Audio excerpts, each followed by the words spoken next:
ಸ್ವಲ್ಪ ಕೇಳಿ. ಎಲ್ಲ ಸದಸ್ಯರು ಮಹತ್ವದ ಬಿಲ್ ಮಂಡನೆ ಆಗ್ತಾ ಇದ್ದಾರೆ, ದಯವಿಟ್ಟು ಸ್ವಲ್ಪ ಕೇಳಿ.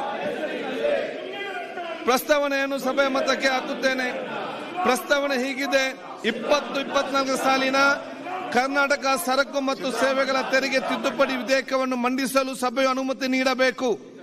ಪ್ರಸ್ತಾವದ ಪರವಾಗಿರುವವರು ಹೌದು ಎಂದು ಸೂಚಿಸಬೇಕು. ಪ್ರಸ್ತಾವದ ವಿರೋಧವಾಗಿರುವವರು ಇಲ್ಲ ಎಂದು ಸೂಚಿಸಬೇಕು. ಪ್ರಸ್ತಾವವು ಹೌದು ಎನ್ನುವ ಪರವಾಗಿದೆ ಎಂದು ಭಾವಿಸುತ್ತೇನೆ. ಪ್ರಸ್ತಾವವು ಹೌದು ಎನ್ನುವ ಪರವಾಗಿದೆ. ಪ್ರಸ್ತಾವವು ಅಂಗೀಕೃತವಾಗಿದೆ. ಮಾನ್ಯ ಮುಖ್ಯಮಂತ್ರಿಗಳೀಗ ವಿಧೇಯಕವನ್ನು ಮಂಡಿಸಬೇಕು.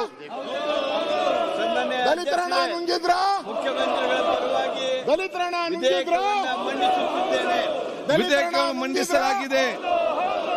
ಸನ್ಮಾನ್ಯ ಅಧ್ಯಕ್ಷರೇ, 2024ನೇ ಸಾಲಿನ ಕರ್ನಾಟಕ ಇಂಪಾರ್ಟೆಂಟ್ ಬಿಲ್ ಸಬ್ಮಿಟ್ ಸ್ವಲ್ಪ ಕೇಳಿ. ಇಂಪಾರ್ಟೆಂಟ್ ಬಿಲ್ ಇದೆ, ಸ್ವಲ್ಪ ಕೇಳಿ. 2024ನೇ ಸಾಲಿನ ಕರ್ನಾಟಕ ವಿಧಾನಮಂಡಲ ಅನರ್ಹತಾ ನಿವಾರಣಾ 2ನೇ ತಿದ್ದುಪಡಿ ವಿಧೇಯಕವನ್ನು ಮಂಡಿಸಲು ಅನುಮತಿ ಕೋರುತ್ತೇನೆ. ಪ್ರಸ್ತಾವನೆ ಮಂಡಿಸಲಾಯಿತು. ಈಗ ಪ್ರಸ್ತಾವನೆಯನ್ನು ಸಭೆ ಮತಕ್ಕೆ ಹಾಕುತ್ತೇನೆ. ಪ್ರಸ್ತಾವನೆ ಹೀಗಿದೆ: 2024 ಸಾಲಿನ ಕರ್ನಾಟಕ ವಿಧಾನಮಂಡಲ ಅನರ್ಹತಾ ನಿವಾರಣೆ 2ನೇ ತಿದ್ದುಪಡಿ ವಿಧೇಯಕವನ್ನು ಮಂಡಿಸಲು ಸಭೆಯು ಅನುಮತಿ ನೀಡಬೇಕು. ಪ್ರಸ್ತಾವದ ಪರವಾಗಿರುವವರು ಹೌದು ಎಂದು ಸೂಚಿಸಬೇಕು. ಪ್ರಸ್ತಾವದ ವಿರೋಧವಾಗಿರುವವರು ಇಲ್ಲ ಎಂದು ಸೂಚಿಸಬೇಕು. ಪ್ರಸ್ತಾವವು ಹೌದು ಎನ್ನುವ ಪರವಾಗಿದೆ ಎಂದು ಭಾವಿಸುತ್ತೇನೆ. ಪ್ರಸ್ತಾವವು ಹೌದು ಎನ್ನುವ ಪರವಾಗಿದೆ. ಪ್ರಸ್ತಾವವು ಅಂಗೀಕೃತವಾಗಿದೆ. ಮಾನ್ಯ ಸಚಿವರು ಈಗ ವಿಧೇಯಕವನ್ನು ಮಂಡಿಸಬೇಕು. ಮಾನ್ಯ ಅಧ್ಯಕ್ಷರೇ, ವಿಧೇಯಕವನ್ನ ಮಂಡಿಸುತ್ತೇನೆ. ವಿಧೇಯಕವನ್ನು ಮಂಡಿಸಲಾಗಿದೆ. ಸನ್ಮಾನ್ಯ ಅಧ್ಯಕ್ಷರೇ, ಸನ್ಮಾನ್ಯ ಕಾರ್ಮಿಕ ಸಚಿವರ ಪರವಾಗಿ 2024ನೇ ಸಾಲಿನ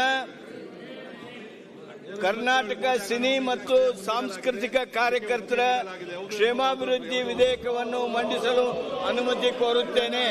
ಪ್ರಸ್ತಾವನೆಯನ್ನು ಮಂಡಿಸಲಾಯಿತು. ಈಗ ಪ್ರಸ್ತಾವನೆ ಸಭೆ ಮತಕ್ಕೆ ಹಾಕುತ್ತೇನೆ. ಪ್ರಸ್ತಾವನೆ ಹೀಗಿದೆ: 2024ನೇ ಸಾಲಿನ ಕರ್ನಾಟಕ ಸಿನಿ ಮತ್ತು ಸಾಂಸ್ಕೃತಿಕ ಕಾರ್ಯಕರ್ತರ ಕ್ಷೇಮ ಅಭಿವೃದ್ಧಿ ವಿಧೇಯಕವನ್ನು ಮಂಡಿಸಲು ಸಭೆಯು ಅನುಮತಿ ನೀಡಬೇಕು. ಪ್ರಸ್ತಾವದ ಪರವಾಗಿರುವವರು ಹೌದು ಎಂದು ಸೂಚಿಸಬೇಕು. ಪ್ರಸ್ತಾವದ ವಿರುದ್ಧವಾಗಿರುವವರು ಇಲ್ಲ ಎಂದು ಸೂಚಿಸಬೇಕು. ಪ್ರಸ್ತಾವವು ಹೌದು ಎನ್ನುವ ಪರವಾಗಿದೆ ಎಂದು ಭಾವಿಸುತ್ತೇನೆ. ಪ್ರಸ್ತಾವವು ಹೌದು ಎನ್ನುವ ಪರವಾಗಿದೆ. ಪ್ರಸ್ತಾವವು ಅಂಗೀಕೃತವಾಗಿದೆ. ಈಗ ಸಚಿವರು ವಿಧೇಯಕವನ್ನು ಮಂಡಿಸಬೇಕು. ಸನ್ಮಾನ್ಯ ಅಧ್ಯಕ್ಷರೇ, ವಿಧೇಯಕವನ್ನು ಮಂಡಿಸುತ್ತಿದ್ದೇನೆ. ವಿಧೇಯಕವನ್ನು ಮಂಡಿಸಲಾಗಿದೆ. ಈಗ ಇವತ್ತು 60 ಅಡಿಯಲ್ಲಿ ಪೊನ್ನಣ್ಣ ಅವರು ಮತ್ತೆ ಕೇಳಿದ್ದಾರೆ. 60 ನಾನು ಇವತ್ತು ರಿಜೆಕ್ಟ್ ಮಾಡಿದ್ದೇನೆ. ನೇರವಾಗಿ ಚರ್ಚೆಗೆ ಬನ್ನಿ. ಅಗತ್ಯವಾಗಿರುವಂತಹ ಮಳೆಗಾಲ ಮತ್ತು ಅತಿವೃಷ್ಟಿಯಲ್ಲಿ ಬಹಳ ಜನ ತೀರಿ ಹೋಗಿದ್ದಾರೆ, ಡ್ಯಾಮೇಜ್ ಆಗಿದೆ.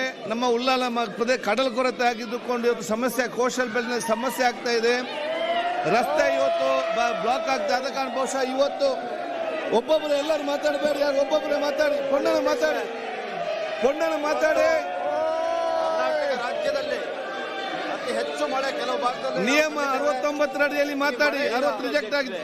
ಪೊನ್ನಣ್ಣವರು ಮಾತಾಡಿ. ನೀವು ಜೋರಾಗಿ ಮಾತಾಡಿ. ನೀವೆಲ್ಲ ಕೂತ್ಕೊಳ್ಳಿ, ಬೇರೆಯವರು ಕೂತ್ಕೊಳ್ಳಿ. ನೀವು ಕೂತ್ಕೊಳ್ಳಿ, ಕೂತ್ಕೊಳ್ಳಿ, ಬಸಂತ ಕೂತ್ಕೊಳ್ಳಿ. ಅಲ್ಲಿ ಅವ್ರು ಮಾತಾಡ್ತಿದ್ದಾರೆ. ಅವ್ರು ಮಾತಾಡ್ತಾರೆ.